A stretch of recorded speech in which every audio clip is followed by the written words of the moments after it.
Meninas, vamos lá. Agora a gente fecha essa bodega, tá? A gente estava ali na página 77. Sim, sim. Falamos ali de todos os exercícios e agora 77. O que tem em comum os pontos E e G? Vamos ali. O que é o tal do ponto E e G? Vejam vocês, E e G. Vou deixar grandão aqui para a gente ver bem esse bicho. Então aqui temos o nosso ponto. Agora risca. Aqui nós temos o nosso ponto G e aqui nós temos o nosso ponto E. O que eles têm em comum? Lá a gente está falando de par ordenado. E lá a gente falou que cada ponto ele pode ser definido por essas duas coisas, o tal do x e o tal do y. O y vai falar o que pra gente? Se ele subiu ou se ele desceu. Uhum. E o x? O x ele fala se ele foi para cá ou se ele foi para lá, direita ou esquerda. O x ele se refere àquilo que está na horizontal, x na horizontal, o y na vertical. Ok, pessoal, ok. Alguém vai me perguntar, e eu com isso? O E, se eu pego o ponto E, eu vou perguntar para vocês, quanto que ele subiu? Quanto que ele subiu? Ou quanto que ele desceu? Ele nem subiu nem desceu. Tá, mas falando do E mesmo, eu posso dizer o quanto que ele andou para a direita ou quanto que ele andou para a esquerda? Sim, ele andou para a direita quanto? Esse espaço aqui, certo? Então ele não subiu nem desceu, mas ele andou esse espaço. Quando a gente fala de par ordenado, o x ele fala do quê? De quanto ele andou para a direita ou para a esquerda. Então aqui vocês vão ter um certo valor para o E. É só contar. 1, 2, 3, 4. Então meu x, que ele andou para a direita, vai ser 4.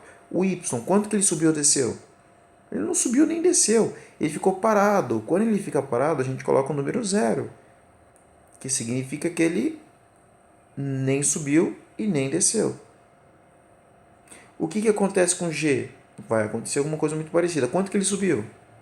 Ou quanto que ele desceu? Ele nem subiu e nem desceu.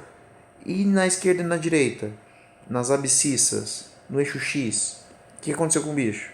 Vamos contar. 1, 2, 3, 4. Parou. Parou no 5. Ou seja, ele foi para a esquerda, não foi para a esquerda? Então é menos. Menos. Por ele ter ido para a esquerda. Menos 5. Essa foi a movimentação do ponto G. Aqui eu estou me referindo ao ponto G, aqui eu estou me referindo ao ponto E. Foi? Ou seja, o professor já deu a resposta. Não contem para ninguém, mas é mais ou menos isso. Vocês precisam saber o quanto que ele subiu ou o quanto que ele desceu. Se eu penso num ponto aqui, ó, que eu vou chamar deixa eu ver, de V. O ponto V. Qual é o par ordenado que descreve o ponto V? A minha pergunta é: qual será o x e qual será o y quando a gente for falar do V? O x, qual foi o deslocamento na horizontal? O y, qual foi o deslocamento na vertical? Quanto que ele subiu ou quanto que ele desceu? Conta ali, meu. 1, 2, 3. Aham, ele subiu 3. Tá? Quanto que ele andou para a direita ou para a esquerda? Pessoal, acho que não andou não. Ele foi para a direita? Não. Ele foi para a esquerda? Não. Então ele ficou parado. Quando ele fica parado, a gente fala que ele está no zero. Ele não se deslocou nesse eixo. Tá bom? É assim que vocês vão pensar em todos aqueles pontinhos que acabarem caindo em cima dos nossos eixos. Em cima dessas retinhas aí. Tá bom? Tudo bem? Então, seguindo. seguindo o barco. O nosso G, a gente sabe como é que faz. O que tem em comum ponto E e G? H, qual é a abscissa do ponto H? Olha o ponto H lá. A abscissa a gente vai estar falando do quê? Horizontal ou vertical? As abscissas são horizontais. Se vocês pensaram horizontais, pensaram certinho. É isso aí. Tocando barco, tocando barco, tocando barco. Aí a gente chega no exercício 4. 4. O professor de educação física registrou dados de 5 jogadores de basquete das turmas de nono ano. Os pontos representados no plano cartesiano mostram o número de jogos no qual participou e o número de pontos marcados essa semana pelos 5 jogadores. Então aqui a gente tem algumas definições. É mais para a gente treinar mesmo essa brincadeira do par ordenado. Quando a gente aumenta para a gente conseguir ver. Aumentando bem para a gente conseguir ver bem claramente. Quando a gente falar lá do Carlos, eu posso pensar no Carlos, ou do desempenho do Carlos, da condição do Carlos, através do par ordenado. Olha que fofura. Então, quanto que ele teria andado aqui nas abscissas, que é horizontal?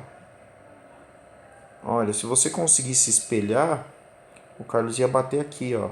Pá! No 10. Sim? Se o Carlos bate no 10, aqui a gente vai estar se referindo ao quê? Ao X ou ao Y? Não é horizontal, meu? É horizontal. Se é horizontal, então é o X. Assim como eu poderia espelhar o rapaz aqui, ó, ia bater lá no 11. Se bateu no 11, a gente está falando de deslocamento vertical. Deslocamento vertical. Quanto que subiu ou desceu. Então, no nosso Y, o cara vai bater lá no 11. Tá bom? E é por aí que vocês vão trabalhar com esse exercício aí. Continua subindo, continua subindo, continua subindo pra gente terminar esse bicho. Eu não vou poder falar, considerando que você aprendeu sobre o plano cartesiano, qual jogador marcou o maior número de pontos. Pontos a gente está falando na horizontal ou na vertical? Isso, na vertical. Se é vertical, a gente vai estar falando das ordenadas, o eixo Y, tá? Essa daí seria mais uma das aplicações para a gente pensar nesse conceito. 5. 5. A gente está quase fechando a lista, hein? Lilian fez o gráfico de localização de diversos lugares do playground do Clube do Bairro, no plano cartesiano mostrado a seguir. O plano cartesiano ele mostra muito, ele nos ajuda muito nisso, quanto à localização. Não sei se alguém já falou para vocês, inclusive quando a gente pensa no nosso globo terrestre, uma hora curiosa da aula. Quando a gente pensa no nosso globo terrestre, a gente utiliza uma coisa muito parecida com esse negócio com essa estrutura de você trabalhar com par ordenado. Na localização, por exemplo, vamos supor que aqui tivesse o nosso Brasil, aí aqui sobe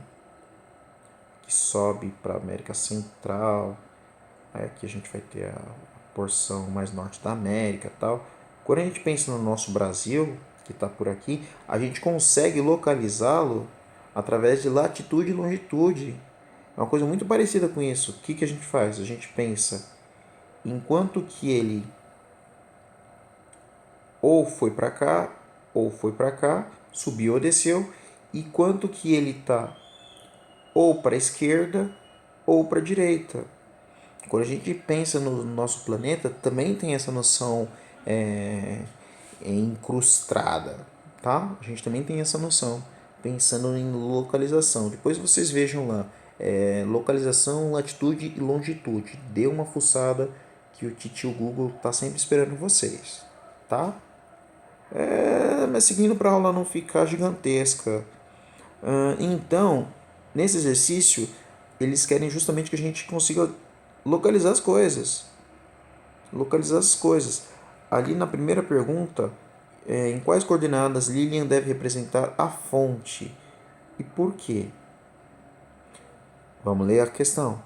Lilian fez o gráfico de localização em diversos lugares no playground. do clube do bairro no plano cartesiano mostrado a seguir. Há também uma fonte no meio do caminho entre o escorregador e a corda de escalada.